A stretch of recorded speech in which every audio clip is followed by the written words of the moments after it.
Esta é uma situação muito importante, mesmo para o cardiologista de adulto, ou seja, a detecção dos sítios, se é sólidos ou não, entendeu? Se é inverso, tem um isomerismo atrial esquerdo, se tem um isomerismo atrial direito. Isso é um dado importante em toda ecocardiografia de adulto em que possa ter uma cardiopatia congênita associada e, obviamente, em toda cardiopatia de crianças. Bem, em criança ou em cardiopatia congênita, vamos colocar assim, não necessariamente em criança, a primeira coisa que nós iremos definir é a posição do situs atrial, ou seja, o que nós queremos saber é em que lado se encontra cada átrio. Se o átrio esquerdo está do lado esquerdo do corpo, se o átrio direito está do lado direito do corpo, se existe inversão disso, ou seja, um átrio esquerdo que tem o aspecto de átrio esquerdo esteja do lado direito, e um átrio direito que tem o aspecto do átrio direito esteja no átrio esquerdo, ou que seja um situs dito ambíguos. Um situs ambíguo significaria que nós teríamos uma situação de dos dois lados do corpo terem um átrio que seria semelhante a um átrio esquerdo, seriam situs ambíguos do tipo isomerismo atrial esquerdo, ou então os dois lados têm um átrio que se assemelha ao átrio direito, seriam os situs ambíguos ou o isomerismo atrial direito. Então, por aí nós começamos a nossa avaliação. Sempre avaliar a situação dos situs. Bem, os situs, basicamente, nós já conhecemos muito bem o que é um átrio esquerdo, o que é um átrio direito em condições usuais. Por exemplo, o átrio esquerdo nós sabemos que é o átrio que tem a auriculeta esquerda, e a auriculeta esquerda é bem diferente da auriculeta direita, certo? A auriculeta direita é bem maior, a auriculeta esquerda tem uma ponta fina e vai para o átrio esquerdo, vai aumentando gradativamente. Então, é uma das características, digamos assim, do átrio direito e do átrio esquerdo. Então você poderia pensar, bem, então é fácil saber os sítios sólidos. É só procurar a auriculeta esquerda e a auriculeta direita.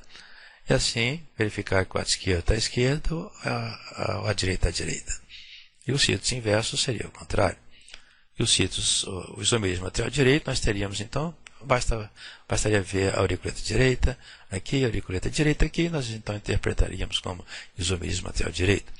Isomerismo atrial esquerdo, uma auriculeta esquerda aqui, uma auriculeta esquerda aqui. Bem, não é tão simples. Não é tão simples porque em criancinha, principalmente nas situações de isomerismo, muitas vezes, ou mesmo criancinhas em que tem uma patologia envolvendo aumento de átrio esquerdo e átrio direito e tudo mais, entendeu? Muitas vezes fica difícil você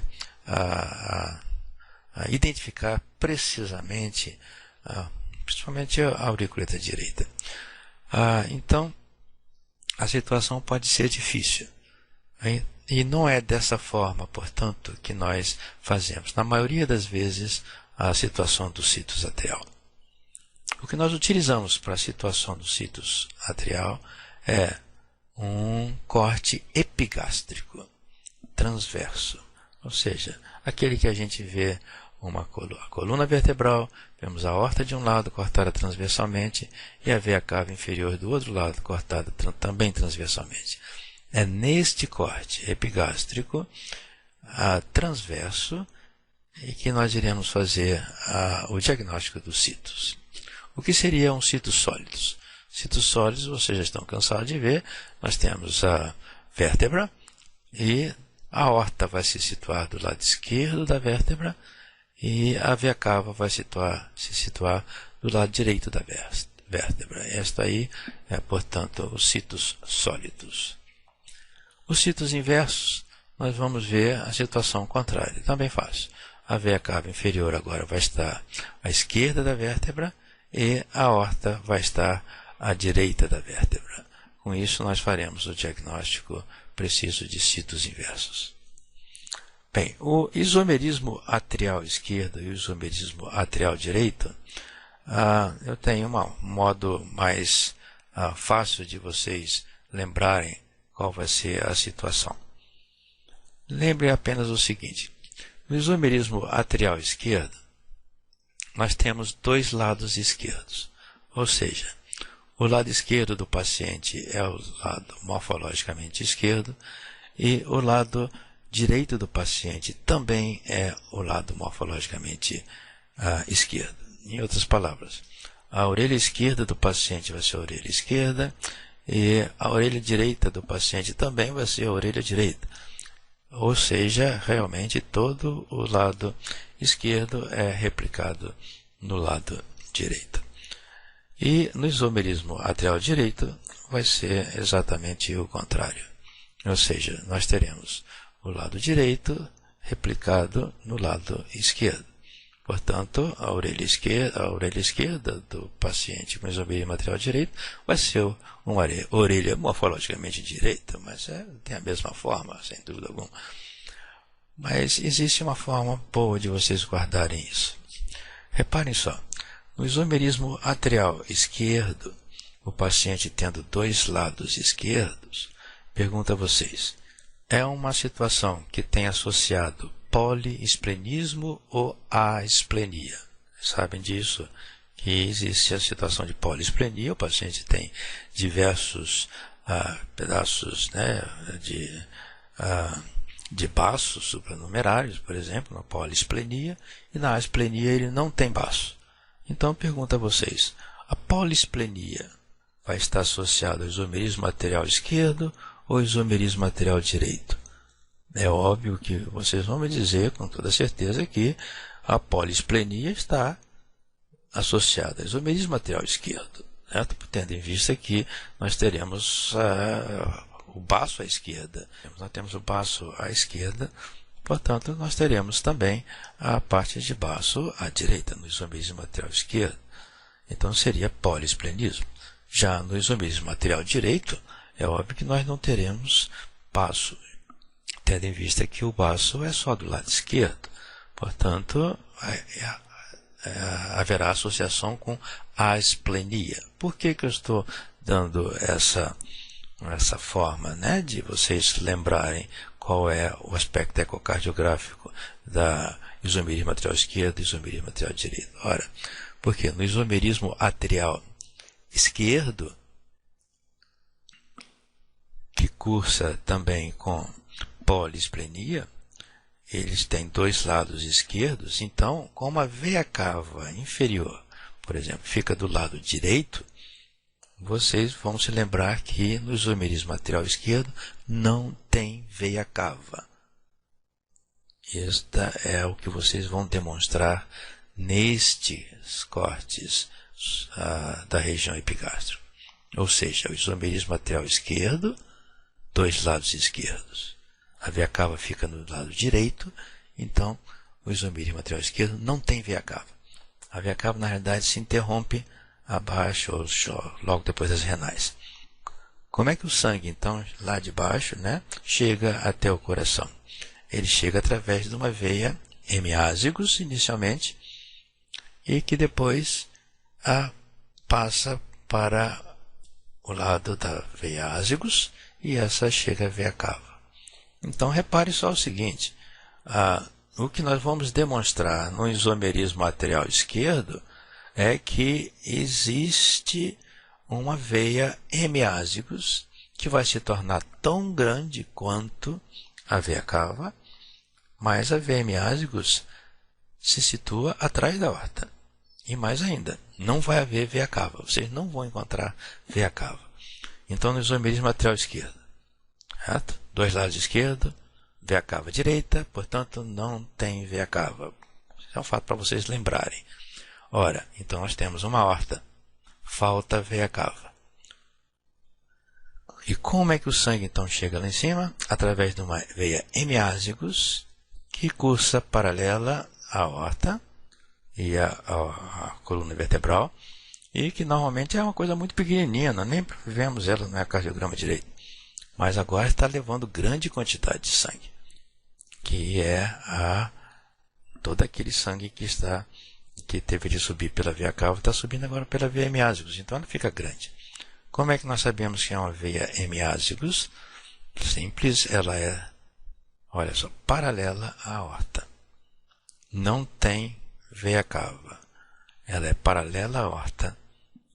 E nós vamos ver que é fluxo venoso. E mais ainda, nós vamos ser capazes de demonstrar que ela é uma veia grande que cruza o diafragma junto com a aorta e vai para o tórax, portanto, junto com a aorta, ao transformar de aorta abdominal para a aorta descendente torácica. Muito bem, e o isomerismo atrial direito? Ora, o isomerismo atrial direito tem veia cava. Não fica do lado direito a veia cava? Então, o isomerismo atrial direito, sim, tem veia cava.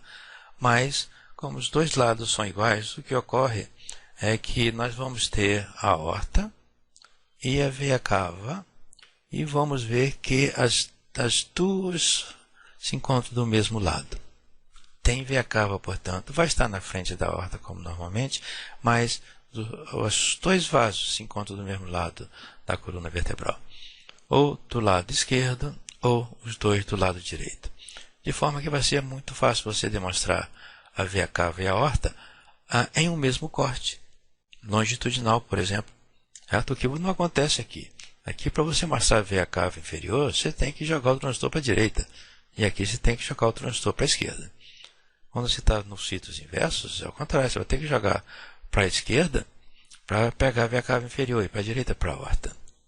Aqui não tem veia cava nenhuma, certo? Como nós vimos. Aqui sim, tem veia cava, mas as duas, a veia cava e a aorta, podem ser vistas em um mesmo plano longitudinal e vai ser demonstrado do mesmo lado da coluna vertebral, quer seja do lado direito, como aqui demonstrado, quer seja do lado esquerdo. Então fica relativamente fácil você avaliar os sítios e deve ser a primeira coisa que nós vamos avaliar em uma criança. Então, está aqui, ó, a cava vai se interromper mais ou menos nesse nível, no isomerismo atrial esquerdo, ela se interrompe mais ou menos nesse nível e vai seguir através da veia hemiásicos, que é essa daqui, segue pela hemiásicos, depois, repare, paravertebral, vai ficar junto da aorta, atrás da vértebra, ao lado da vértebra, melhor, né? A aorta na frente, ela ao lado da vértebra, e depois lá em cima, ela passa para o outro lado e se encontra com a veia ásicos, sistema ásicos agora, e que vai até a veia cava e, portanto, drena todo o sangue daqui de baixo, vai chegar ao coração através de sistemas ásicos. Bem, então aqui está. Nós precisamos, então, numa criancinha, reconhecer o que é a aorta, o que é a veia cava. Aí você vai dizer, mas é fácil você reconhecer o que é a aorta, o que é a veia cava. A aorta pulsa, a veia cava não tanto. Não é bem assim, certo? A aorta é redondinha, a veia cava aqui também é redondinha, e nós temos de fazer o diagnóstico dela. Antes de qualquer coisa, lembre-se, né, é em relação à coluna vertebral. E se nós estivermos mexendo com o transdutor para cima e para baixo, em corte transverso e epigástrico, em relação à coluna vertebral, algumas vezes, né, mesmo na criança, a coluna vertebral já é calcificada. A vértebra, né, o corpo vertebral já é calcificado. Agora, se passarmos com o feixe ultrassônico entre um corpo vertebral e o outro, ou seja, no disco vertebral, nós podemos ver lá atrás o canal neural. Não confundir o canal neural como sendo mais um vaso aqui para atrapalhar a nossa identificação das coisas, ok? Esse é o canal neural. Então, nós temos de ver se essa daqui é a aorta, se essa daqui é a veia cava. A pulsação dela fica muito difícil de você verificar o que é a aorta, o que é a veia cava, tendo em vista que numa criancinha pequenininha, então você fica 160 por minuto, obviamente. Então, isso aqui fica uma coisa bem difícil de avaliar, certo? A melhor forma de avaliar é colocar o transdutor bem perpendicular, por exemplo, à aorta, e passar gradativamente para corte longitudinal sem perder a luz do vaso. Se nós fizermos isso, nós vamos ver que a aorta vai se transformar em um tubo longitudinal, obviamente, e nós vamos ter o tronco celíaco e a mesentérica superior formando essa curva aqui, o que indica que aquele vaso é realmente a aorta. E fazer a mesma coisa com a veia cava. quando nós então iremos ver que a veia cava, então, são cortes bem aqui em cima, certo? Que a veia cava se transforma em, recebe as veias suprahepáticas e entra dentro do átrio, quando nós apontamos mais para cima. Enquanto a aorta, que já vimos que tem um tronco celíaco e a mesentérica superior, ela entra atrás, pelo diafragma aqui atrás, cruza o diafragma. O que ocorre então é que o coração vai estar na frente daquele vaso, desse vaso aqui, a aorta. E o coração não vai estar na frente da veia cava.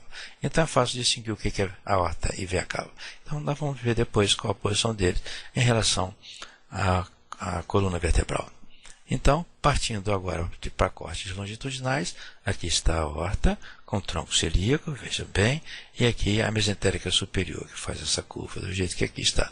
Então, fácil de reconhecer. E a veia cava inferior, certo? Recebe as suprahepáticas.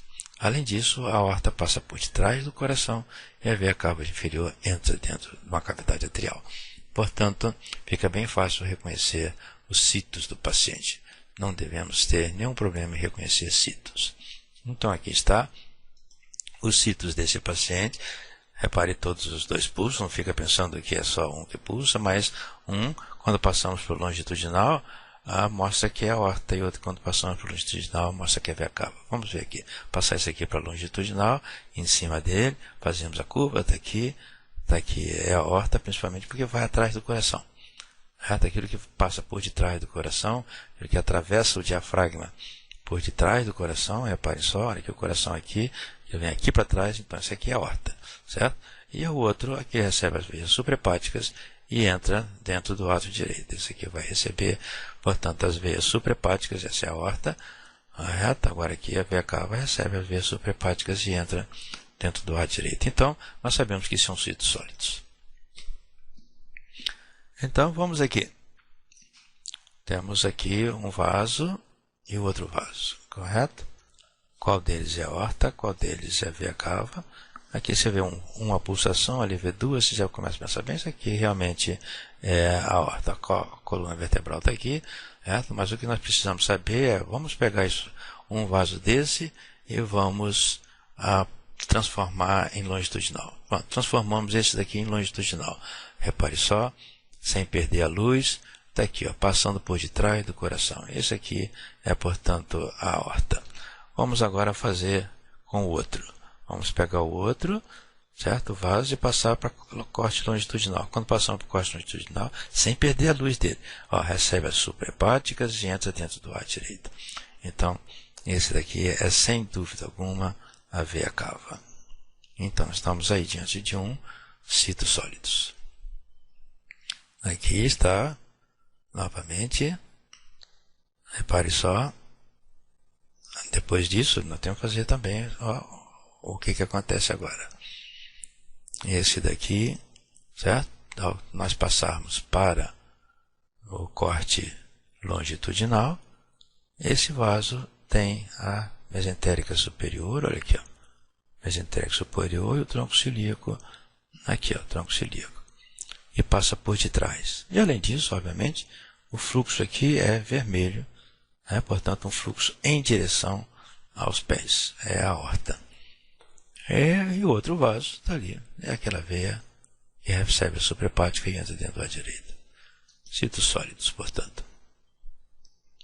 Agora, se nós notarmos que a veia cava inferior se encontra à esquerda e a aorta se encontra à direita da coluna, então nós temos citos inversos. Mas só notamos novamente quando passamos para os cortes longitudinais. Então está aqui citos inversos. Essa aqui é a coluna vertebral. A aorta está aqui do lado direito e a cava está aqui do lado esquerdo. Não só a cava, como todo o fígado, certo? E as veias suprahepáticas que vão a ele. Que vão a ela. No isomerismo atrial direito, como eu havia dito a vocês, nós temos veia cava. E a veia cava está na frente da aorta. Só que as duas estão do mesmo lado da coluna vertebral, quer seja, os dois lados esquerdos, as duas nos dois lados esquerdos, as duas no lado direito. E veja o que acontece. Você tem a veia cava inferior e você tem a aorta. E as duas estão do mesmo lado da vértebra. Tanto é que nós conseguimos demonstrar aqui as duas simultaneamente, uma na frente da outra, o que é quase que impossível quando você está nos sítios sólidos. Isomerismo atrial esquerdo agora, o que nós temos é uma aorta e uma veia azygos, normalmente também mais ou menos do mesmo lado. Então repare só o seguinte, cadê a veia cava? Você vai dizer, isso aqui deve ser a veia cava. Não, porque quando nós passamos para a costa longitudinal, a gente vê que não é a veia cava, certo? Aqui nós temos a aorta e uma veia hemiázygos atrás dela. Nós sabemos que a veia hemiázygos porque quando passamos para a longitudinal, ela é paralela à aorta e as duas cruzam, tanto a aorta quanto a veia hemiázygos cruzam o diafragma. E aqui, também a mesma coisa, a aorta e a hemiázygos. Repare que a hemiázygos pode estar à esquerda ou a hemiázygos pode estar à direita, não tem problema, certo? O importante é que as duas cruzem o diafragma do mesmo jeito, mostrando que na realidade é uma hemiázygos e que se encontre também a posterior à aorta.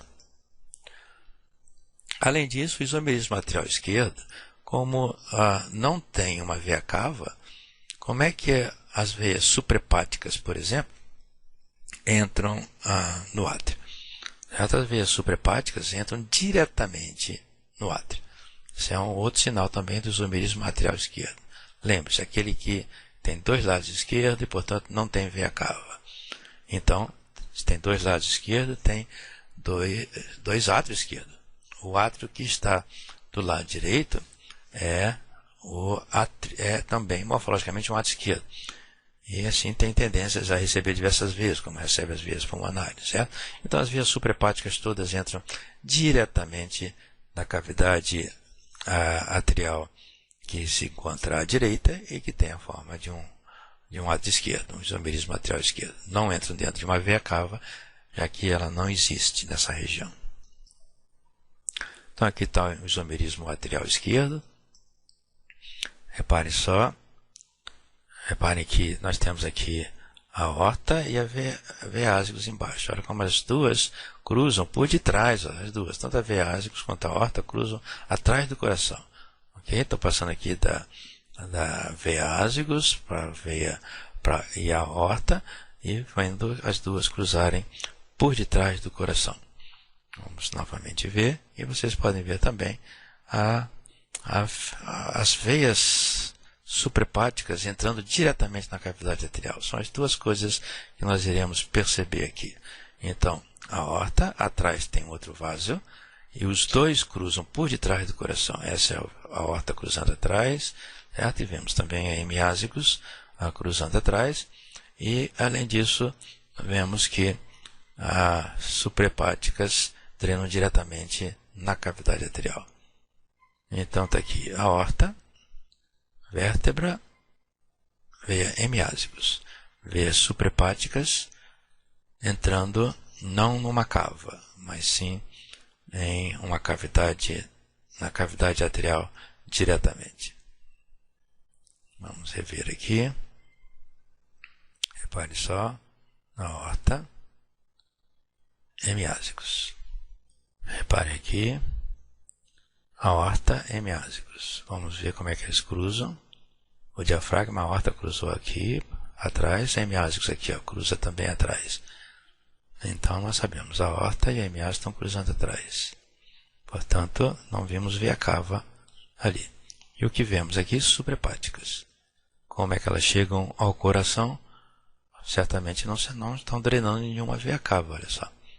Ela chega ao coração diretamente, viu? O coração também está aqui à direita e o coração está recebendo diretamente o sangue aqui dessas veias suprahepáticas. Então, é um isomerismo atrial esquerdo. Depois disso, nós vamos avaliar a posição da ponta do coração. Ou seja, existe uma levocardia ou uma diastocardia. Isso aí é relativamente simples. É só fazer um corte subxifoide e ver para que lado está a ponta do coração. Então, se a ponta do coração estiver para o lado esquerdo, como essa situação aqui, nós temos uma levocardia, ou posição normal do coração, certo? posição normal, desde que sejam citos sólidos, por exemplo, certo? Então está ali citos sólidos com levocardia. E aqui um coração visto na mesma região com a ponta para a direita, portanto uma destrocardia. Essa aí fica fácil de ver. Por exemplo, aqui nós temos, sem dúvida alguma, a destrocardia. A ponta do coração está para o lado direito. Ponta do coração para o lado direito. Né? Lado direito, aí, portanto, uma destrocardia. No isomerismo atrial esquerdo, mais destrocardia, está o exemplo, aquele que nós vimos, para saber primeiro se era isomerismo atrial esquerdo. Certo? A gente faz a análise, verifica que é isomerismo atrial esquerdo, falta uma veia cava, às vezes vão direto para o átrio direito, que na realidade é um átrio morfologicamente esquerdo, mas que você decidiu não pela forma do átrio, e sim pela posição aqui dos vasos. Então, isomerismo atrial esquerdo, mais destrocardia, porque depois se avaliou na posição da ponta do coração e verifica que a ponta do coração está aqui para a direita, no corte subxifoide, certo? O coração para a direita. Então, nós temos uma destrocardia.